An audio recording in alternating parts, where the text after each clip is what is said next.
Buenos días, muchas gracias a todos ustedes por estar aquí presentes hoy y para compartir con nosotros esta reflexión y esta presentación de un proyecto que nos ilusiona. Lo que yo voy a hacer en mi intervención va a ser básicamente dos cosas. En primer lugar, tratar de explicarles, de exponerles la naturaleza del proyecto, qué pretendemos hacer en este observatorio, qué hay de nuevo en nuestra propuesta y para qué puede ser utilizada. Y luego, en segundo lugar, como también queríamos aprovechar esta jornada pues para hacer algunas reflexiones sobre la situación económica, voy a comentar muy brevemente, voy a dar algunas pinceladas sobre la situación en la que a mi juicio se encuentra la economía española, pues porque de alguna manera es el entorno en el que nos movemos, ¿no? Yo creo que si hubiera que definir o hubiera que buscar algún rasgo distintivo de nuestra época, de nuestra era, del mundo en el que vivimos, yo me atrevería a decir que es la abundancia de información.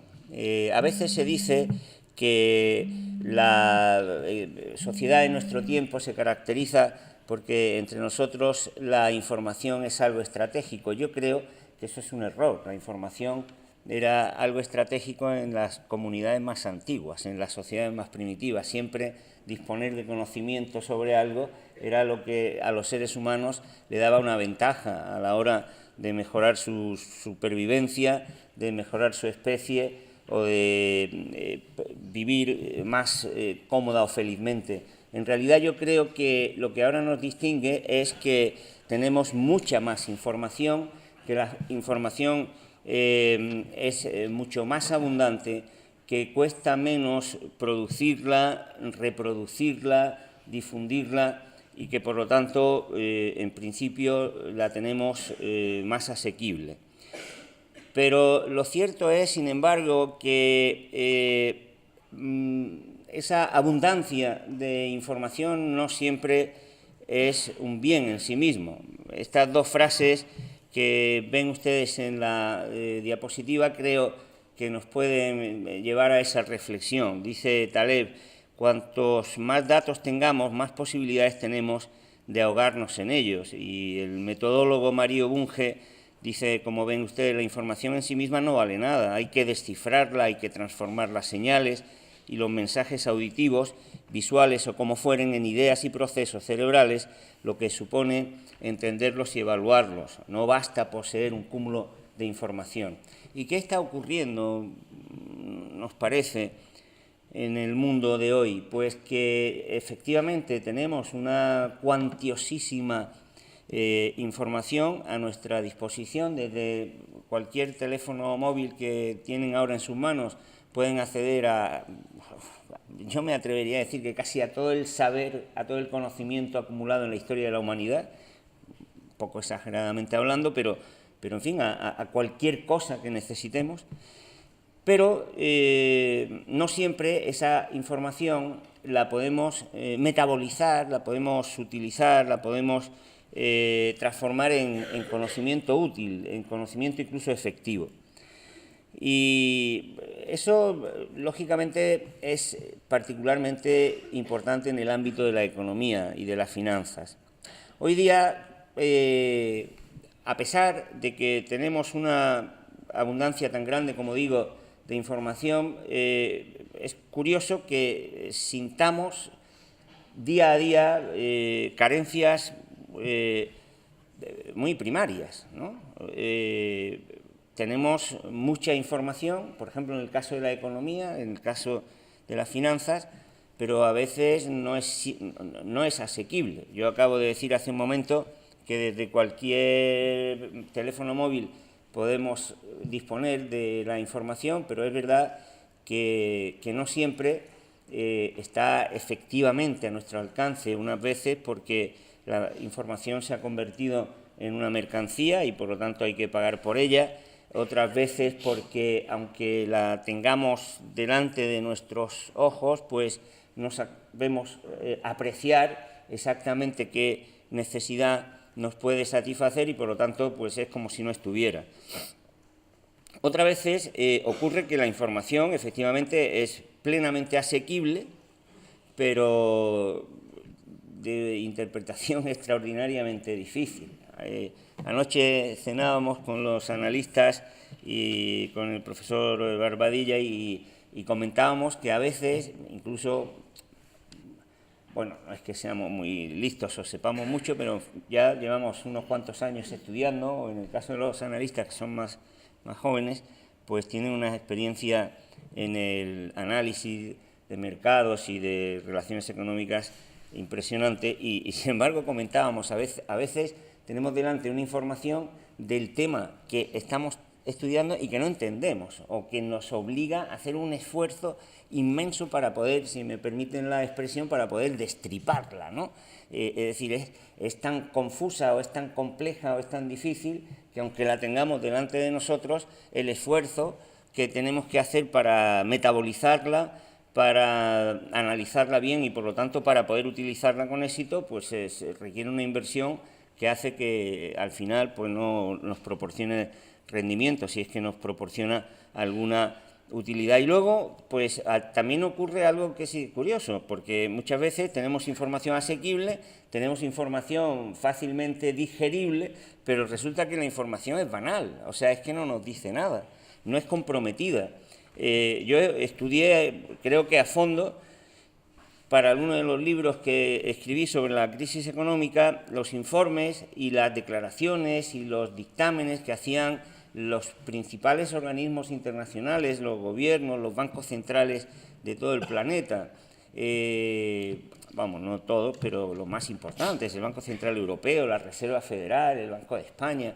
Y es curioso cómo antes de la crisis del 2007-2008, pues uno leía lo que decían esos informes y hablaban de que se preveía quizás alguna perturbación, pero en todo caso temporal, sin mayor importancia.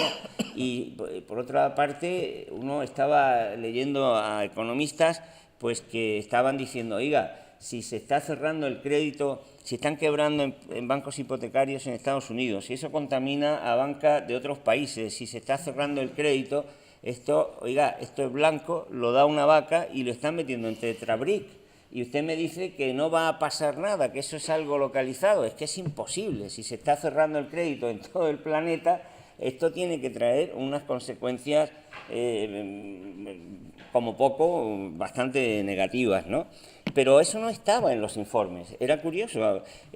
Cuando uno los lee después, hasta qué punto la información que se estaba suministrando a operadores económicos que en principio toman sus decisiones guiados por lo que ahí ponía, pues era completamente equivocada. Y a veces sucede que no es solamente equivocada, porque sea una información poco comprometida o comprometida en el sentido de que no es valiente, de que tiene miedo a perturbar un poco la situación, sino que también ocurre a menudo que la información se sostiene pues sobre unos medios de conocimiento que no son muy certeros, ¿no? Los economistas, desgraciadamente, tenemos, bueno, los economistas y otros científicos sociales, pero en particular nosotros, ¿no? Creo que ahora después seguramente hablaremos de eso también, pero con demasiada frecuencia, ¿qué nos ocurre? Pues que tenemos que recurrir para tratar de adivinar qué va a pasar mañana a indicadores que tienen que ver con antes de ayer. Entonces, los policy makers son los gobernantes o los conductores de un vehículo que lo conducen mirando el retrovisor. Claro, eso no puede dar un buen resultado porque lo que tienes que contemplar es lo que viene por delante, no lo que ha ocurrido. Eso dificulta mucho también, no es solo porque no se quiera dar una información certera, ¿no? Bueno, todo esto hace que hoy día, pues siendo la información una variable estratégica, una determinante esencial de las decisiones económicas, mucho más en un mundo tan complejo como en el que estamos, pues que no la podamos utilizar con toda la utilidad o con toda la precisión y con toda la eficacia que debiera. En particular, también, como he apuntado, porque hoy día los fenómenos económicos, los fenómenos financieros, la vida empresarial, las decisiones económicas de empresas, de instituciones o de consumidores se llevan a cabo, tienen lugar en un entorno complejo. Complejo significa que está tejido junto, ¿no? Algo es complejo cuando está entrelazado con muchos factores y con muchas variables, de tal modo que si uno quita una variable o un factor o una circunstancia o un elemento, dejas de contemplar en su integridad lo que quieres estudiar. Y eso es algo que obliga a tener una perspectiva, una visión, un enfoque igualmente complejo, porque si una realidad compleja se estudia desde la hiperespecialización, por ejemplo, pues es imposible que uno destaque la naturaleza real del fenómeno que está estudiando. Y eso es una dificultad grande porque no nos enseñan a pensar desde la complejidad, porque estamos acostumbrados a estudiar los fenómenos en económicas, pues cuando estudiamos economía, administración de empresas, estudiamos administración de economía de la empresa, estudiamos economía, microeconomía, estadística, pero, o sea, parcelas del saber que con mucha frecuencia pues no llegamos a apreciar que están imbricadas. Y claro, si no imbricamos todos esos enfoques y todas esas perspectivas, estamos luego viendo un fenómeno solo desde una parte, ¿no? Y es como si vamos a la avenida de la Constitución y contemplamos la catedral solo desde una esquina, pues entonces no nos hacemos una idea ni de la grandiosidad, ni de su forma, ni del volumen, ni de lo que realmente es el edificio que tenemos delante, ¿no? Y por último, y para colmo, pues resulta que vivimos, económicamente hablando, si vale la expresión, a lomos de un caballo un poquito desbocado, ¿no? Porque fíjense que hace unos años hemos estado años hablando de la crisis, no, pues es que ojalá fuera la crisis, porque eso significaría que se acaba la crisis y hemos terminado de hablar. Es que no estamos en una crisis, estamos en una pandemia de crisis, es decir, estamos en una economía, yo creo que ahora después lo van a ver perfectamente, que es un caballo, como digo, desbocado, es una noria. Fíjense ustedes, desde el año 70 a 2011, pues en todo el mundo ha habido nada más y nada menos que 153 crisis bancarias, 18 de deuda y 99, 153 cambiarias y 99 bancarias. O sea, es una pandemia y eso quiere decir que la volatilidad pues es el rasgo esencial de nuestras economías. Claro, no es igual contemplar un fenómeno serenamente, tranquilamente, en la estabilidad que proporciona nuestro sillón y nuestra mesa de trabajo, que tratar de estudiar una realidad que está en una continua perturbación, que cuando sale de una gripe le entra una neumonía, que cuando sale la neumonía se le pone malo el hígado. Entonces, eso es como estudiar un móvil, un objeto en movimiento permanente y además en un movimiento, como decía Schumpeter, autodestructor. Es verdad que también autodestructor, pero también creativo, ¿no? Afortunadamente. Pero en cualquier caso muy difícil de observar, ¿no? Bueno, todo esto es lo que nos llevaba a veces, cuando hablábamos, profesor Diego Barbadilla y a mí, desde posiciones o desde especialidades o enfoques diferentes a decir, oye, haría falta o sería necesario combinar, ¿no? Es decir, los operadores económicos necesitan un tipo de información que no esté parcelada, que sea valiente, que sea comprometida, que sea capaz de integrar enfoques, ¿no? Y como somos un poco osados y no sabemos estarnos quietos, pues entonces se nos ocurrió intentarlo, ¿no? Y como sobre todo el profesor Barbadilla, yo soy un poco más de teoría, pero él es una persona de acción, pues nos hemos puesto en acción, ¿no? ¿Y qué es lo que estamos tratando de hacer? Pues estamos tratando de proporcionar a quienes toman decisiones, a quienes están en el día a día de la vida económica, que, ojo, son desde un consumidor o alguien que tiene un pequeño patrimonio hasta el consejo de administración de una empresa del IBEX o una persona que se encarga de tomar decisiones en la administración, o un pequeño empresario o el dueño de un taller, pues ponerle en sus manos un tipo de información que sea diferente, es decir, que integre, que sea capaz de analizar la complejidad del mundo en el que hoy día se toman las decisiones económicas, pues desde esa complejidad, no proporcionándole un enfoque segmentado, no solamente una visión de una esquina de la catedral, sino una información asequible que le permita entender exactamente lo que es ese conjunto, en este caso, en este conjunto arquitectónico, ¿no? Que permita combinar enfoques, variables, métodos, análisis diversos, ¿no?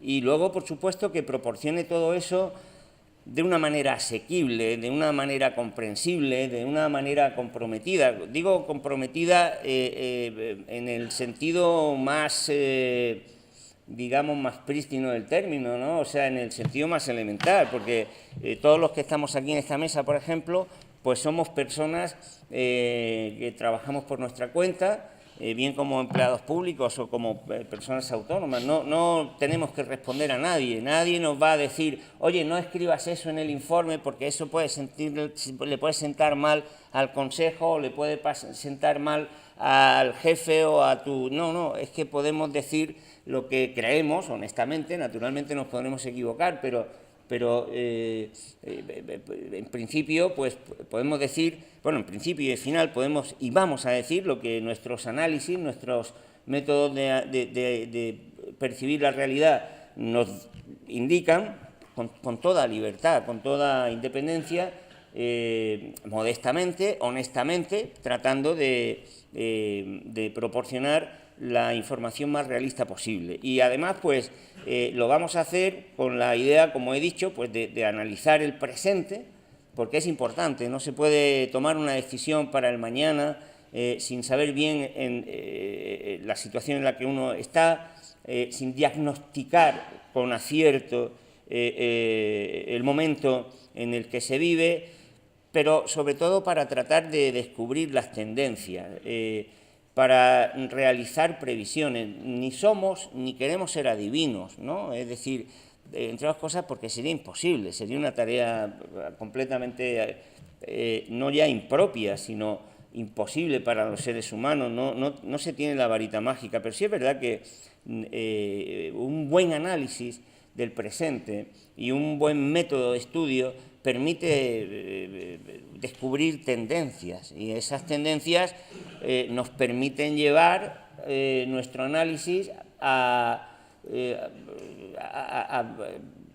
proporcionar pues, elementos de juicio, y nos proponemos también proporcionar recomendaciones nunca en el sentido normativo del término, es decir, no vamos a recomendar qué se debe o qué no se debe hacer, porque eso obviamente es algo que cada decisor tiene que resolver en función de sus propios intereses, pero nosotros sí podemos prescribir abanicos de alternativas y podemos señalar desde un punto de vista positivo qué elementos deben de ser reajustados, qué piezas necesitan ser contempladas desde otro punto de vista y qué, a nuestro juicio, nos parece que se podría mejorar o empeorar. Ahora, no vamos a entrar, evidentemente, como he dicho, pues porque no es nuestro papel como analistas objetivos o como intelectuales, como científicos sociales,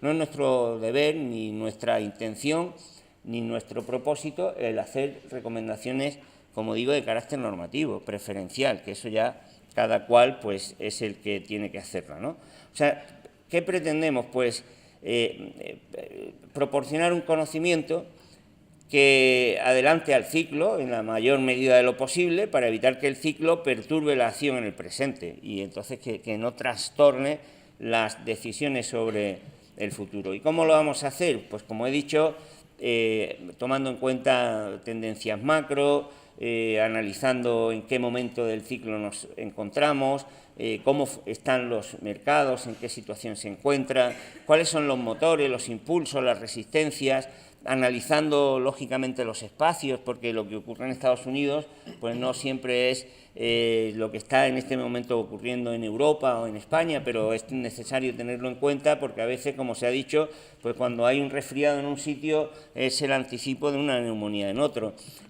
Analizando las empresas, los mercados, contemplando una perspectiva macro y micro combinada, analizando las estrategias, naturalmente analizando la situación patrimonial, la situación de las empresas, valorando qué está ocurriendo, la situación de la bolsa, de los mercados financieros, el entorno, lo que llamamos, ahora lo van a ver ustedes, la amplitud o los sentimientos, ahora verán a qué nos referimos, de los mercados, el análisis subjetivo de precios, en fin, de todo eso van a tener ahora noticias y eso es lo que nos está impulsando pues a poner un poco en práctica la idea de este genetista ucraniano de nombre un poquito difícil, Theodosius Dozansky, que decía algo que era interesante como genetista, pero que yo creo que es importante también en el ámbito de las ciencias sociales. Al cambiar lo que conocen del mundo, los seres humanos cambian el mundo que conocen y al cambiar el mundo se cambian a sí mismos. Esa es la idea, ¿no?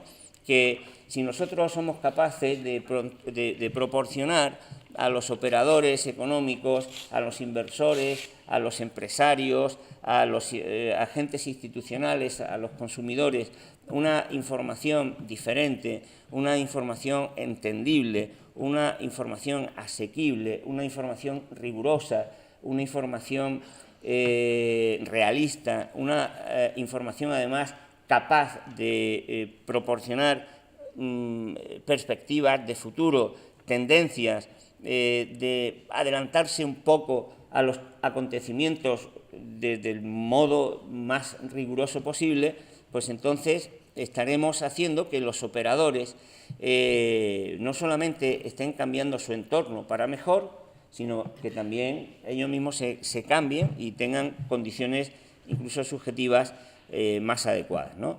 Es decir, pretendemos un instrumento o poner en marcha un instrumento para que los operadores mejoren y optimicen su comportamiento. Bueno, este es el objetivo de nuestro proyecto que hemos puesto ya en marcha y la idea que tenían estas jornadas o esta jornada pues era que ustedes vieran el tipo de inputs con el que vamos a trabajar para lograr que nuestro trabajo luego, no ya separado, sino colectivo, pues genere un producto, un output diferente, de más valor, creemos, esperamos, y que permita, como digo, pues aportar algo que a nuestro modo de ver y por lo que conocemos, pues no existe tal como nosotros vamos a intentar presentarlo en los próximos meses, ¿no? Así que nada, muchas gracias. Yo dije que iba a hablar un poco de la economía española, pero como he consumido el tiempo, yo creo que en cierta medida no va a hacer falta, porque en las intervenciones que van a venir ahora, lo importante, ¿no?, es que ustedes vean hasta qué punto se puede afinar y hasta qué punto se puede llegar a conocer una realidad tan complicada como es la de los mercados financieros y el universo de las decisiones, pues hasta qué punto se puede llegar a conocer de una manera muy capaz de influir en las decisiones. Y bueno, espero que este primer diálogo pueda ser de interés. A nosotros, desde luego, nos va a servir mucho el empezar a poner en contacto nuestra experiencia y nuestro enfoque particular, y eso es todo lo que yo podía comentarles, pues para poner el avión en posición en pista de despegue, ¿no? No sé exactamente cómo se llama, pero bueno, en condiciones de levantar el vuelo. Muchas gracias.